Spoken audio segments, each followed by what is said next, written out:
En fait, l'importance d'établir ou de mettre en place des réseaux locaux de services, c'est une importance capitale et vitale pour résoudre certains enjeux dans le réseau de la santé. On a des enjeux d'accès, bien entendu. De plus en plus, les partenaires sont en accord avec l'idée qu'un seul établissement ne peut pas rendre l'ensemble des services. On doit travailler en réseau et se réseauter pour pouvoir offrir un service qui est de plus grande qualité et plus complet aussi. Donc, c'est quelque chose qui est reconnu, cette importance-là. La problématique est plus dans comment est-ce qu'on va faire pour travailler vraiment en réseau. Il y a plusieurs enjeux dans le réseau de la santé. Il y a l'enjeu de l'accès aux services, bien entendu. Donc, bien sûr, de travailler en réseau locaux où on identifie une instance locale qui va être responsable de la coordination. Mais c'est sûr que pour le client, quand on fait des portes d'entrée, puis on réduit les portes d'entrée, mais pour lui, c'est plus facile d'avoir accès. OK? Et on sait que notre réseau est complexe. Et dans ce contexte-là, pour l'aider à naviguer, c'est plus facile de travailler en réseau locaux de services. Bien sûr, compte tenu qu'un établissement ne peut pas offrir l'ensemble des services, ça prend nécessairement une instance puis un leadership pour la coordination de ces services-là. Et dans ce contexte-là, les réseaux locaux, c'est le cœur un peu, c'est l'idée de base, c'est de coordonner des services en complémentarité dans le réseau local.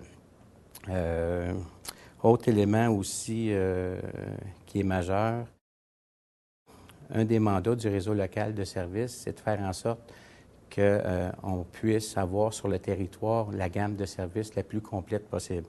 Et dans ce contexte-là, encore une fois, c'est important de travailler avec l'ensemble des partenaires, de connaître leur offre de services et de voir comment est-ce qu'on travaille en coordination ensemble. Donc, autre élément aussi que je trouve important de travailler en réseau local de services, puis pourquoi c'est si essentiel, c'est au niveau de la qualité. Quand on peut travailler avec un centre de santé à mission universitaire pour lequel on fait des liens, il peut nous partager son expertise de recherche ou ses applications pratiques, c'est sûr que c'est le réseau local puis la population qui en sort gagnant aussi. Puis un exemple de ça concret, c'est tout le volet de l'approche adaptée à la personne âgée en contexte hospitalier. Ils ont développé un cadre de référence en lien avec ça et je sais qu'ils sont disponibles pour offrir de la formation aux centres de santé qui ont une mission hospitalière.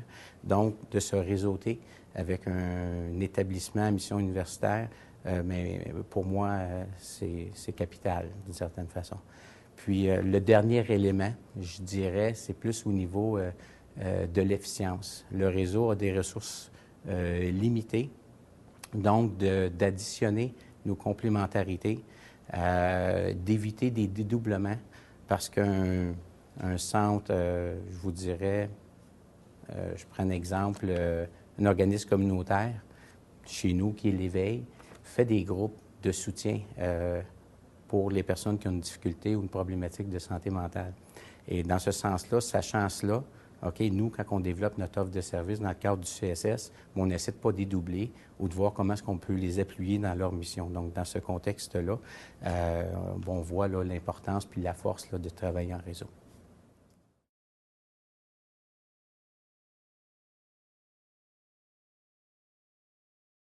En fait, je dirais que pour la population en général, l'accès à un médecin de famille devient un enjeu qui est très, très majeur parce que souvent, ça part de l'évaluation et du diagnostic médical, l'ensemble des services qui doivent être offerts à la personne.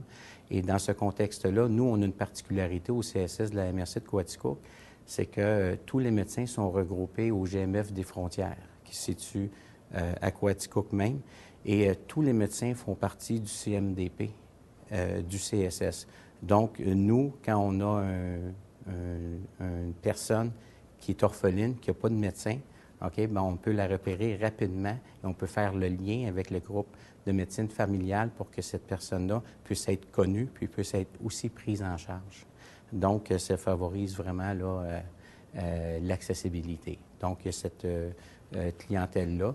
Je vous dirais, il y a certaines clientèles pour lesquelles l'accès est problématique compte tenu de leurs particularités. On a un groupe d'agriculteurs qui est important sur le territoire et les agriculteurs, d'emblée, ce pas des gens qui vont consommer, mettons, les services. Donc, ça représente un enjeu particulier de repérage pour cette clientèle-là.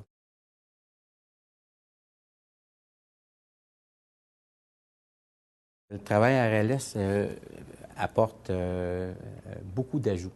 Le fait de travailler en complémentarité, en partenariat et de se réseauter, apporte une dimension particulière et une valeur ajoutée.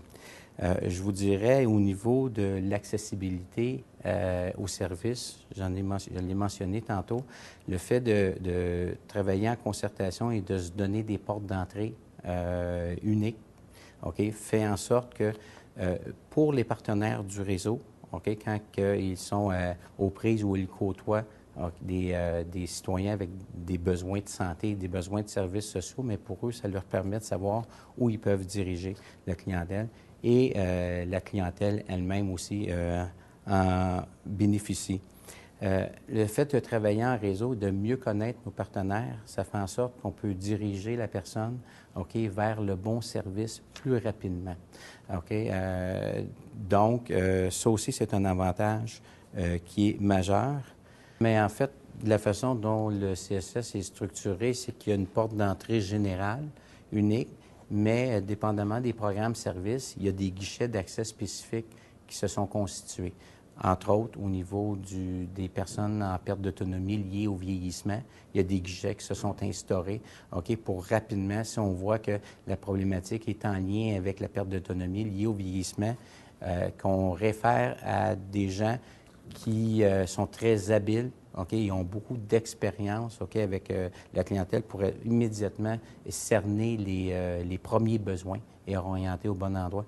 Et en santé mentale aussi, guichet d'accès adultes et guichet d'accès aussi au niveau des jeunes qui permet là, vraiment une bonne évaluation des besoins de la personne et plus en capacité de les orienter au bon endroit.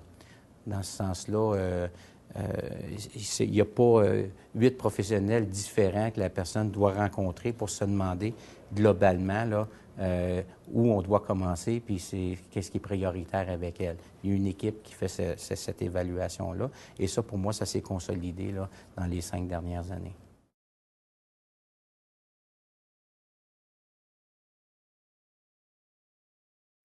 Le fait de travailler en RLS aussi, je dirais, nous amène à avoir des stratégies de sensibilisation plus efficaces. Puis là, je peux vous donner un exemple concret. On a organisé dans la MRC, en lien avec la problématique de dépendance, pour contrer les dépendances, on a organisé une journée de sensibilisation qui s'appelait Trip autrement. Et à l'intérieur de cette journée-là, on avait plusieurs partenaires, mettons de la municipalité, le partenaire de deuxième ligne en dépendance, la Sûreté du Québec était présente, les écoles étaient présentes. Et à cette journée-là particulière, on a réussi à sensibiliser, à rencontrer près de 250 élèves qui sont venus dans des kiosques et dans lesquels c'était des kiosques interactifs. Donc, la Sûreté, elle avait un genre de jeu dans lequel tu avais une lunette qui reproduisait une personne qui avait un taux d'alcoolémie de plus de 0,8. Et là, il y avait un exercice d'être capable de marcher sur une ligne droite, être capable de ramasser des objets. Et les gens pouvaient, ou les jeunes pouvaient voir que, en fait, en état d'ébriété, même si ça paraît que oui, on est capable de prendre notre voiture, puis tout ça, il y avait des risques à le faire. Et il y avait aussi la présentation de l'ensemble des activités que le milieu pouvait offrir, que ce soit des cours d'art, de peinture, des activités sportives. Donc, comment triper autrement que par le volet de l'alcool et de la consommation des drogues. Donc, c'était une journée de sensibilisation qui a rejoint énormément de personnes et même il y avait un volet parents dans lequel le soir, les parents qui étaient intéressés par la problématique pouvaient venir assister à un panel et poser des questions à des gens qui avaient une expertise à ce niveau-là. Donc, on n'aurait pas pu faire ça, OK, mettons un établissement individuel en soi. Donc, ça a été, et ça a d'ailleurs fait les manchettes, ce type d'activité-là. Donc, ça permet de rejoindre un plus grand volume de personnes, et pas juste les personnes. En fait, l'idée de ça, c'était primaire, jeunes secondaires, de les attraper, donc d'agir en prévention, OK, mettons, avant le processus d'influence où on peut commencer à consommer, là, si on est un peu perdu, puis on se demande s'il y a des choses intéressantes là, dans ce vie-là.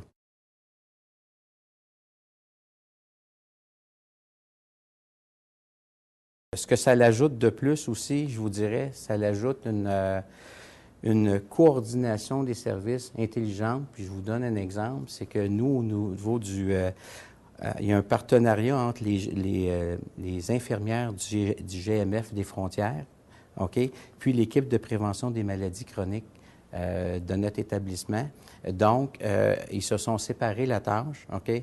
Tout le volet formation, sensibilisation, éducation, bien, il est pris en charge par le CSS.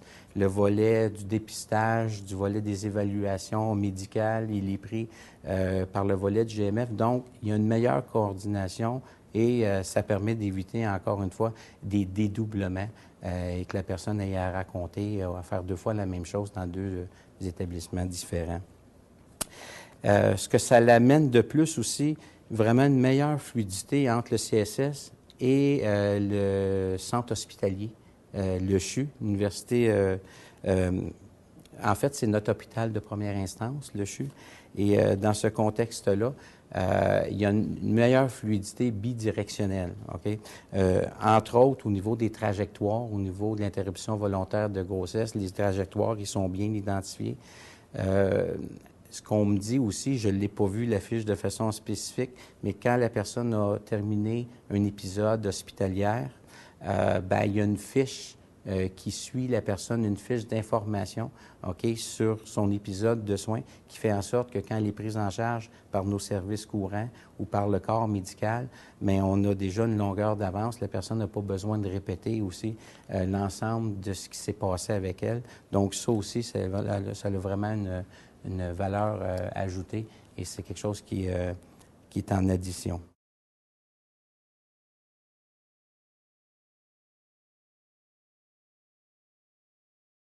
Ce que ça l'apporte de plus aussi, c'est le lien privilégié avec le CSS de l'UJS, qui a une mission universitaire. Et comme j'ai mentionné tantôt, on peut être soutenu par cet établissement-là.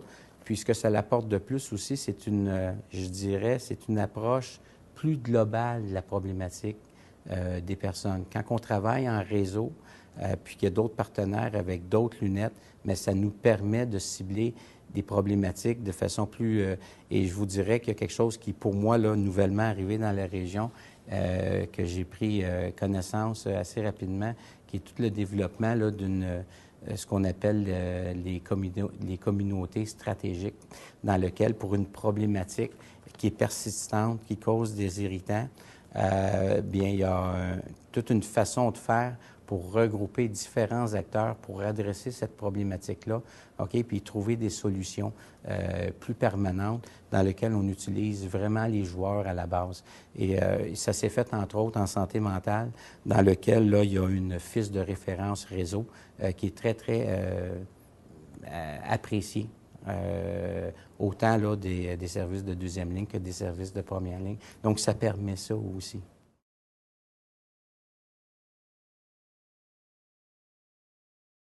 Comment c'était avant dans la MRC de Coaticook, ça serait difficile, mettons, de le dire, OK? Mais mon expérience globale, mettons, en lien avec ça, c'est on a une meilleure connaissance de l'offre de services que les partenaires offrent. Plus souvent qu'autrement, on va inviter ces partenaires-là à venir présenter l'offre. Je crois qu'il y a des pas à faire parce que pas plus tard que récemment, j'ai rencontré l'Association des personnes handicapées dans laquelle ils m'ont défini l'ensemble de l'offre de services qu'ils avaient et je leur ai demandé, est-ce que vous pensez que l'ensemble des intervenants du CSS est au courant de ça? Ils ont dit, en grande partie, mais il y a des éléments qu'on trouve qu'on est moins sollicité, on pourrait avoir davantage de références. Donc, il y a des pas à faire, mais ça a quand même fait en sorte qu'on a plus d'ouverture et on se sent moins en compétition aussi, compte tenu que la tâche est immense. On voit plus ça, selon moi, comme une valeur ajoutée puis une prise en charge plus collective là, de la clientèle.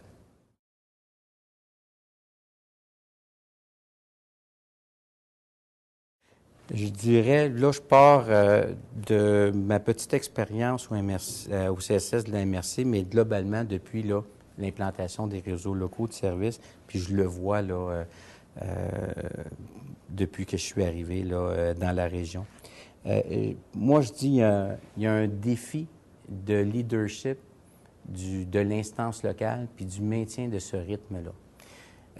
En fait, je fais le constat que quand on a commencé avec l'élaboration des projets cliniques, ça a beaucoup, beaucoup mobilisé. Il y a un premier jet qui a été fait. Des fois, pas toujours pour tous les programmes services. Dans certaines régions, oui. Et c'est comme si la dimension du suivi et de rendre ça vivant, mais dans une constance, dans une régularité, pour moi, ça m'apparaît, mettons, un défi qui, pour toutes sortes de raisons, peut perdre son rythme. Si je regarde chez nous, OK, il y a un directeur général qui est parti, il y a 2 directrices programme qui ont quitté pour la retraite. Et je vous dirais qu'il faut reprendre, mettons, le leadership auprès de nos partenaires. Donc, pour moi, c'est le défi du maintien du rythme des projets cliniques. Il y a quelque chose là à regarder de plus près.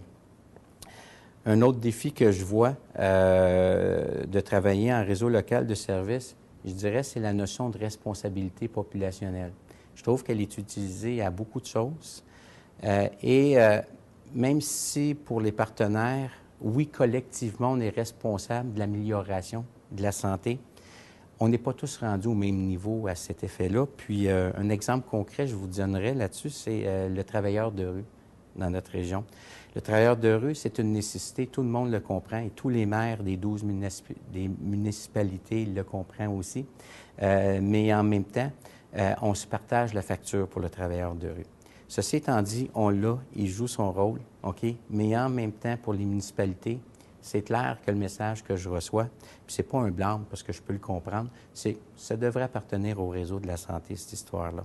OK? Et dans ce contexte-là, je vous dirais, la responsabilité populationnelle, oui, quand vient le temps de toucher aux moyens, quand vient le temps de toucher aux priorisations, aux décisions de conseil d'administration d'un peu l'ensemble des établissements, hop, là, on rencontre un certain nombre de défis là-dedans. Je vous dirais qu'on a un défi très, très important au niveau de la mesure des impacts de ce réseau, de ces réseaux locaux-là. Moi, en étant ici, je me sens un peu comme on vient chercher de l'information à cet effet-là. Hein? C'est quoi les impacts, ce que ça a donné. Mais la mesure de performance du réseau, pour moi, les outils actuels doivent évoluer. On a des outils de reddition de compte dans lesquels on nous informe sur le nombre de personnes qu'on rejoint, OK? Mais en même temps, la performance globale, OK, mettons, du réseau, de la prise en charge, ça se peut que je vois moins de personnes en perte d'autonomie, mais ça se peut que je travaille très, très bien avec mes partenaires, OK? Puis que mes partenaires, dans le fond, font un grand bout, puis que j'ai pas besoin d'intervenir. Fait que ça va me faire une personne de moins que je vois, mais ça peut être très correct aussi. Fait que je sais que la Caisse, actuellement, est en train de élaborer un outil pour mesurer la performance du réseau. Mais ça, pour moi, c'est un défi. C'est quelque chose là qu'on a avantage à creuser.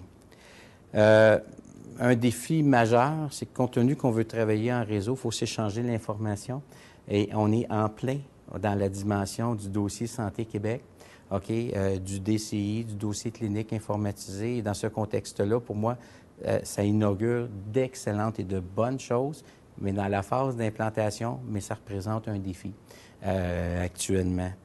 Je vous dirais, un autre défi que je vois, c'est l'accessibilité au portrait de santé des populations.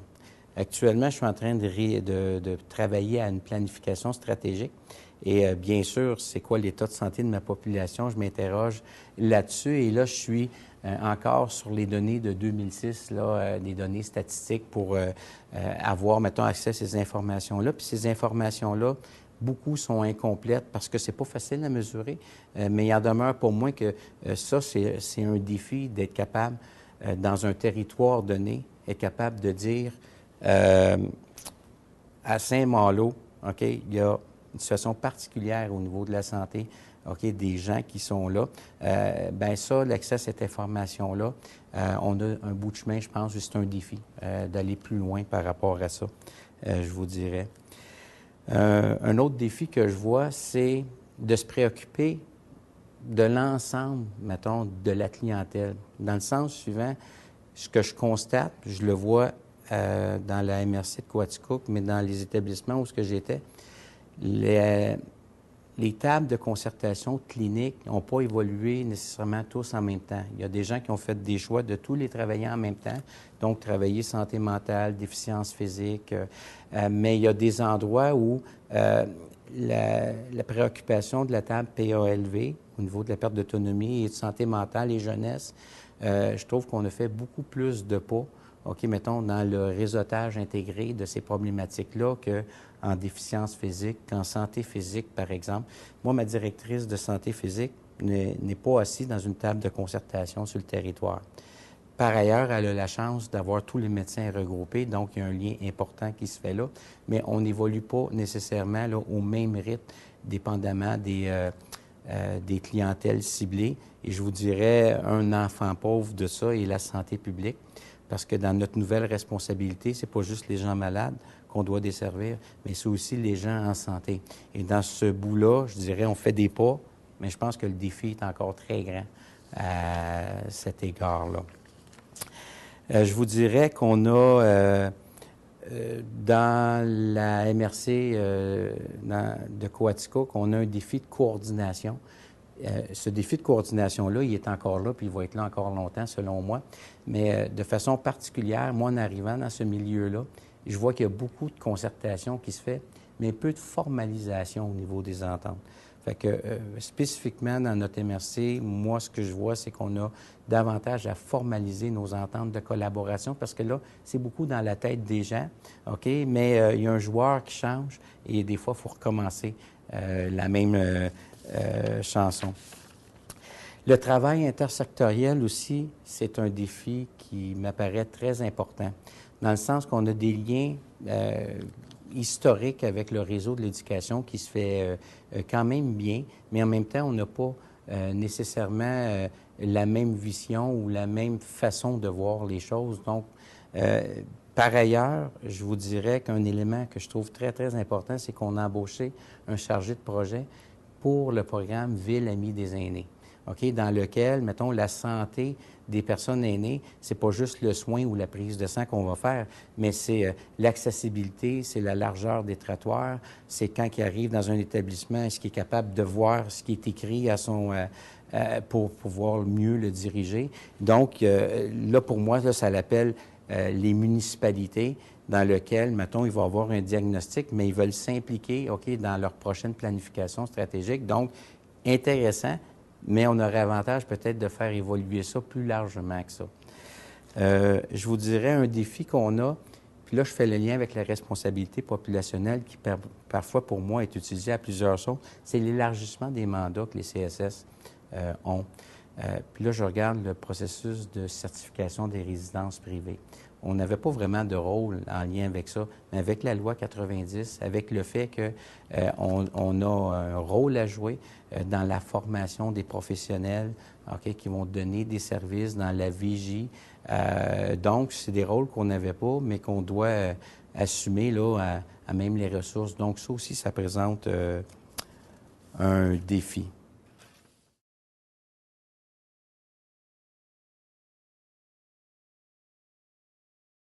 Je pense que l'enjeu tourne beaucoup à être habité, OK, par la prévention dans ce qu'on fait.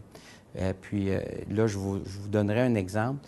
Actuellement, là, mettons, si je prends la problématique des infections transmises sexuellement par le sang, OK, on s'aperçoit là, depuis les 10 dernières années qu'on a mis beaucoup de stratégies en place, mais qui ne fonctionnent pas actuellement. Donc, je sais que la santé publique va en faire une priorité l'année prochaine et il y aura certainement une façon d'organiser dans chacun des réseaux locaux une table de concertation, OK, mettons, spécifique en lien avec ça, parce que pour aborder cette problématique-là, ça prend tous les joueurs. Donc, le défi de coordination est beaucoup plus grand. Donc, ça, c'est un exemple dans lequel il faut pouvoir prendre des mesures différentes.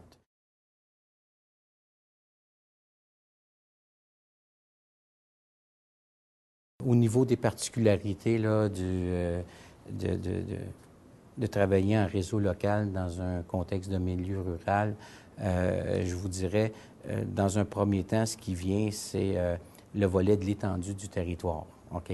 Dans le sens qu'il y a 12 municipalités, on est environ on a 20 000 citoyens dans la MRC et la moitié de ces citoyens-là demeurent dans la municipalité de Coaticook.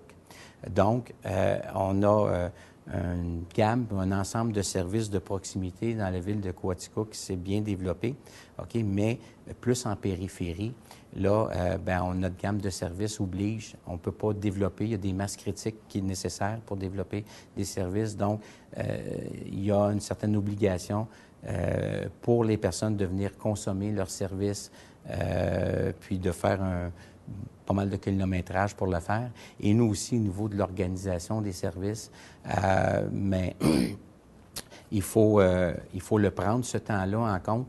Donc, au niveau de l'efficience, ça peut avoir un impact en lien avec ça. Je vous dirais, tantôt, je l'ai mentionné, au niveau de certains profils de clientèle. Je vous ai parlé des agriculteurs tantôt, mais je vous parlerai d'un autre type. Puis c'est intéressant parce que les gens m'ont rapporté ça chez moi. On est près des frontières américaines, OK? On a beaucoup de camionneurs. Et les camionneurs, OK, ça nous oblige d'une certaine façon parce que souvent, le médecin me racontait que là, c'est la conjointe du camionneur qui est partie, mettons, pour 14 jours, qui prend ses rendez-vous médicaux.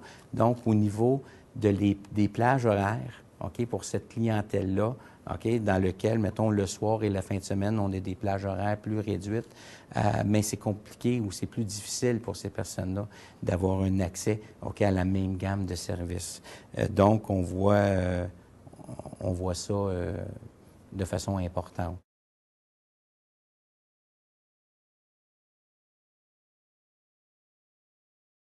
Le type de soutien qu'on pourrait recevoir puis qui serait bénéfique là, pour mettre en place et déployer les réseaux locaux, là, il y a, je vous dirais, le développement de certaines technologies, OK, serait très apprécié. Et d'ailleurs, si je regarde au niveau des télésoins, au niveau des soins de plaie, c'est une grande réussite actuellement. Il y a un bilan qui a été fait et on a des porteurs de dossiers dans l'établissement. Il y a de l'expertise à l'IUGS qui est fait dans ce sens-là. Et quand on a un besoin particulier, on n'a pas besoin de se déplacer ou le client n'a pas besoin de se déplacer et on peut recevoir là, vraiment. Donc, pour moi, à titre de soutien, s'il y a d'autres thématiques cliniques comme ça qui peuvent se développer dans le même esprit, ce serait quelque chose qui serait très soutenant. Je dirais soutien à l'animation du réseau local de services. Pour exercer ce leadership-là, c'est une grande responsabilité, OK? Et en lien avec ça, des outils d'animation, puis de la formation en lien avec ça. L'établissement peut faire un bout là-dedans, mais régionalement aussi, on peut se concerter pour savoir où on en est rendu. Ça aussi, ça pourrait être très intéressant et c'est majeur. Tantôt, je l'ai mentionné, au niveau du portrait de santé, OK, d'avoir davantage de précision sur l'état de santé actuel de nos populations et d'aller plus loin dans le type d'information, ce serait quelque chose qui serait très soutenant aussi. Le dossier Santé Québec, le dossier clinique informatisé, c'est une très bonne nouvelle. Ça va vraiment nous aider, OK, mettons, au partage de l'information clinique. Donc, ça aussi, je sais que c'est en route, mais c'est quelque chose qui est vital, le partage de cette information-là. L'autre élément, c'est le raffinement. C'est beaucoup en lien avec les défis. C'est le raffinement de la mesure de la performance du réseau local de services.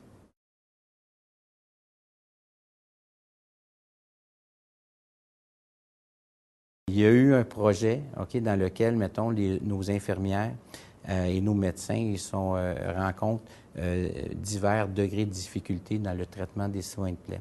Ça a été jugé comme étant une problématique ou un besoin, OK, mettons, dans la région. Et là, il y a eu un projet qui a démarré. J'étais pas là à ce moment-là, mais il y a eu un projet qui a été démarré pour pouvoir prêter assistance, OK, via une technologie de l'information qui est le télésoin.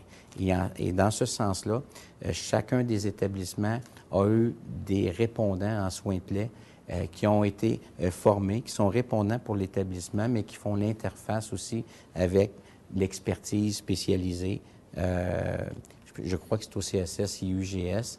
Et actuellement, il y a eu une tournée pour regarder l'appréciation de ça, et l'appréciation est excellente dans le sens que les établissements qui sont pris avec une problématique, qui ont besoin de consultation, bien, ils ont un accès facile et très efficace en ce sens-là. Et nos personnes à l'interne deviennent de plus en plus des spécialistes aussi. Donc, je dirais que le traitement des soins de plaie, il s'en trouve amélioré là, sur le plan clinique avec ce projet-là.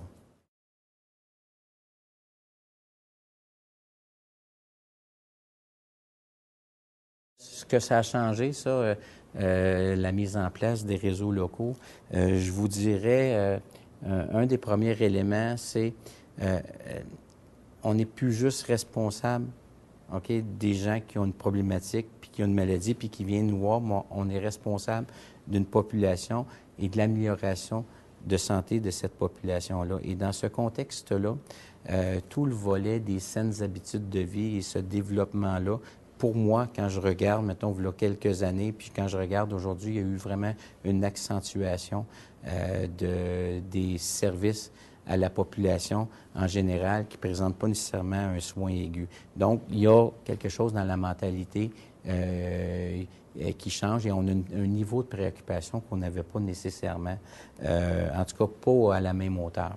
Ça, c'est un des éléments. Je vous dirais que ce que ça a changé concrètement en lien avec la clientèle en santé mentale, c'est un couloir de service qui a beaucoup évolué.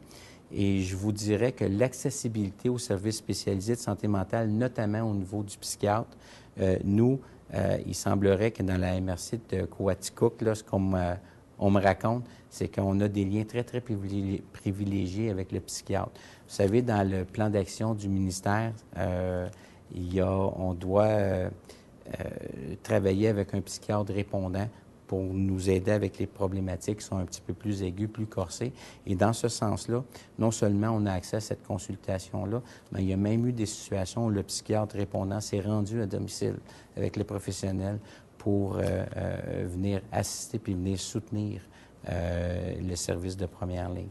Donc, particulièrement là, c'est une belle réussite, ça, puis je sais que les gens en sont fiers chez nous. Dans la MRC de Coaticook, il y avait une historique de concertation qui était très importante, mais c'est venu accentuer davantage cette dynamique de concertation-là dans la région. Ce que j'observe qui a évolué, c'est on travaille de moins en moins en silo. Effectivement, mettons, l'idée que on ne peut pas résoudre certaines problématiques, que ce soit le jeu pathologique, que ce soit la lourde perte d'autonomie, qu'on ne peut pas le travailler seul dans sa cour. OK? Là, ce que ça a apporté, le travail, ça a apporté une façon de travailler. Parce que je pense qu'il y avait des liens qui se faisaient de partenariat, OK? Mais c'était des liens isolés, c'était pas nécessairement des liens avec une analyse plus macro puis plus globale OK, mettons, du continuum de services. Ça, c'est un autre élément. Je pense que ça a permis de mettre en place des continuums de services. Si je regarde au niveau diabète, donc de la prise en charge là, du début de la maladie ou jusqu'à ce que la maladie ait eu une phase beaucoup plus aiguë, on se regroupe, OK, et on regarde, OK, mettons, dans chacun des éléments de besoin ou dans chaque phase de continuum, bien, qui peut intervenir, puis comment on peut intervenir ensemble. Donc, il y a des trajectoires. Il y a des trajectoires qui sont à développer au niveau de la femme enceinte. Je pense qu'on est en plein dedans. On a des lacunes là-dessus, mais ça l'a permis de travailler avec des continuums de services. Je pense que ça l'a permis aussi d'offrir à la population une gamme de services plus étendue parce qu'en connaissant davantage ce que notre partenaire peut faire, OK, on est plus en position de référer, OK, et de travailler en collaboration aussi. Fait que, les partenaires et la clientèle s'en sortent gagnants en lien avec ça. Donc, il y a des pas à faire. Le défi demeure quand même assez important, mais il en demeure pas moins que moi, je vois ces percées-là.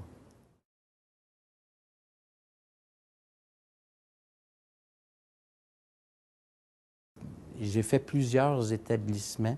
J'ai travaillé à Montréal, au CSS Saint-Léonard-Saint-Michel. J'ai travaillé à Vallée-de-la-Vatican au CSS.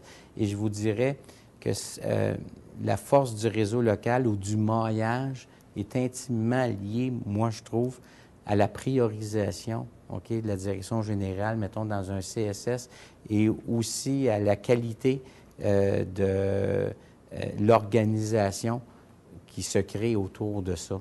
Et comme je vous disais antérieurement, dans le CSS de la MRC de Coatico, qui est dans un passage un peu à vide parce qu'il y a plusieurs joueurs clés qui ont pris soit leur retraite ou ont quitté l'établissement.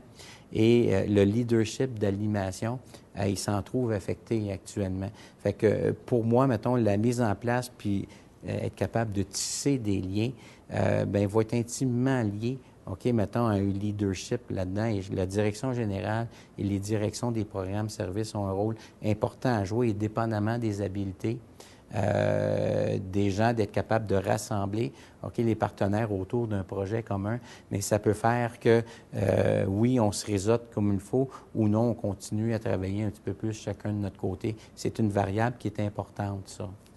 Fait que ça, pour moi, il y a un nœud qui est là.